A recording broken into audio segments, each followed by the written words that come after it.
I mean, I've been in your position, but I can even imagine right now what you are feeling. Try and describe it for us. Oh my God, I'm so happy. I can't believe. She was staring straight at defeat, trailing 0-4 in the final set, one single point away from being knocked out in Abu Dhabi, and the pressure was suffocating. Most 20-year-old players would have mentally folded in that moment. Most would already be picturing their flight home and replaying mistakes in their heads. But Eala is wired differently, and what unfolded next turned into one of the most fearless, nerve-shredding comebacks of her career. This wasn't just a match, it was a 3-hour battlefield that had Filipino supporters on the edge of their seats and losing their voices. Across the net stood Alexandra Sasnovich, the 31-year-old veteran from Belarus who had just shocked the draw by eliminating 8th seed Paula Badosa in the previous round. A former world number 2 had been taken out with authority, and Sasnovich looked dangerous, confident, and completely locked in. Now she was facing Eala, ranked number 45 in the world in the round of 16. On paper, everything leaned toward Sasnovich. She had the experience, the momentum, and the freedom that comes from entering as a lucky loser, nothing to protect, everything to gain. For many observers, this looked like the exact spot where Eala's tournament journey would end. From the opening games, it felt like that prediction might come true.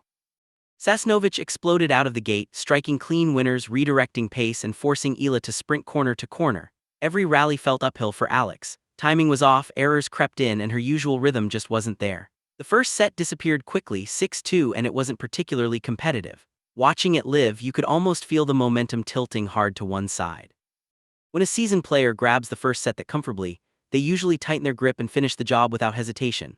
But elite competitors are defined by their response, not their setbacks. Instead of unraveling, Eala recalibrated. She stepped into the second set with sharper movement, braver shot selection, and a completely different presence. Her footwork became lighter, her forehand started carving angles, and the hesitation vanished. She stopped reacting and started dictating. Point by point, she pushed the match back into balance and captured the second set 6-4.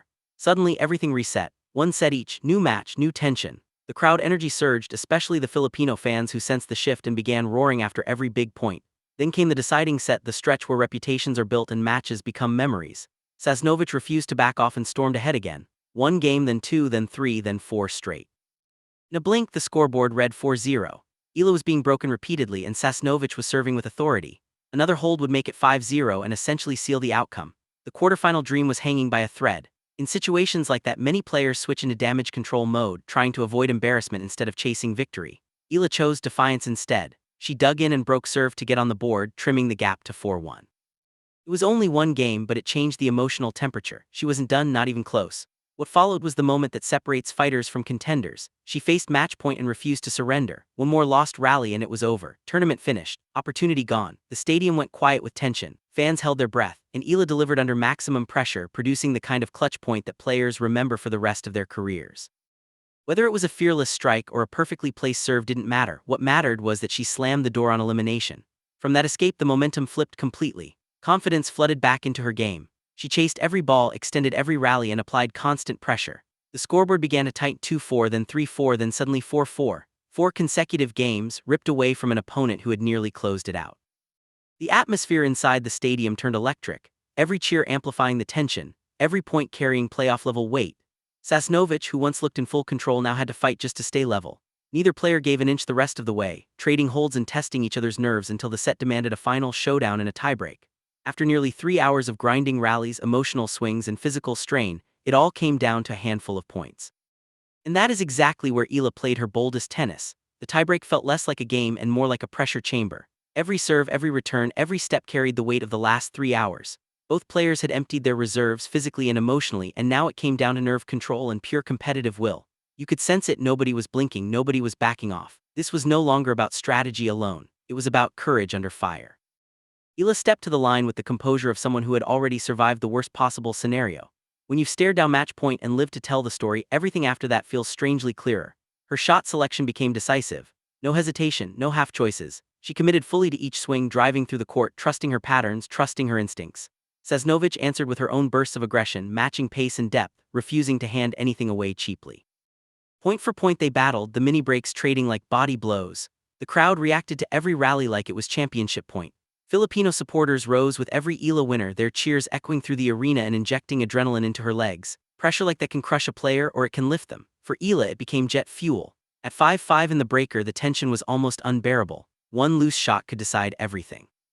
One misread bounce, one rushed forehand, 1 second serve sitting up, that's all it takes at this level. Eala leaned into the moment instead of shrinking from it. She played forward, took the ball early and forced the error. Match point this time in her favor, and she finished it. Final tiebreak score 7-5, match score 2-6, 6-4, 7-6. After nearly 3 hours of relentless shot making and emotional swings, Eala completed a comeback that will be replayed again and again. Down a set, down 0-4 in the third, faced match point, survived it, then won anyway. That is not just resilience, that is competitive identity being forged in real time. In her post-match remarks, Eala talked about discovering her fight in the moments that mattered most, and that description couldn't have been more accurate. She didn't just play points, she contested every inch of the match. When her position looked hopeless, she doubled down. When fatigue should have slowed her, she pushed harder. When the scoreboard said almost over, she answered back with her best tennis. She also made sure to recognize the Filipino crowd that backed her from first ball to last. Their presence wasn't background noise, it was a living force inside the stadium. Every chant, every clap between serves, every eruption after a winner added emotional momentum. At elite-level sport, that kind of support can steady your breathing and sharpen your focus. It becomes an invisible advantage. Eala didn't just hear them, she drew strength from them. Ranking points and statistics will show this as a quarterfinal qualification and a step closer to the top 40, which is impressive on its own. But results sheets don't capture transformation moments, and this match felt like one. Because now she owns proof, not theory, not practice or belief. Proof, she has lived through a scenario where defeat looked certain and still found a pathway to victory. That changes how an athlete sees every future crisis. The next time she drops a first set badly, she won't panic, she's already recovered before. The next time she falls behind in a deciding set, she won't feel trapped, she's already escaped worse. The next time she faces match point, she won't feel shocked, she's already beaten it. Confidence built under stadium lights is the most durable kind because it's been stress tested. That's why comebacks like this echo far beyond a single tournament. They reshape expectations, internally and externally. Opponents notice, coaches notice, commentators notice, but most importantly the player notices. Self-belief stops being motivational talk and becomes stored memory. Waiting in the quarterfinals is Ekaterina Alexandrova, the number 2 seed, higher ranked, more seasoned, widely favored. On paper it's another uphill climb. But paper doesn't measure momentum, and it definitely doesn't measure fearlessness. Eala now walks into that matchup carrying something dangerous, the certainty that no scoreboard can eliminate her unless the last point is truly finished. And after what just happened, nobody smart will count her out early.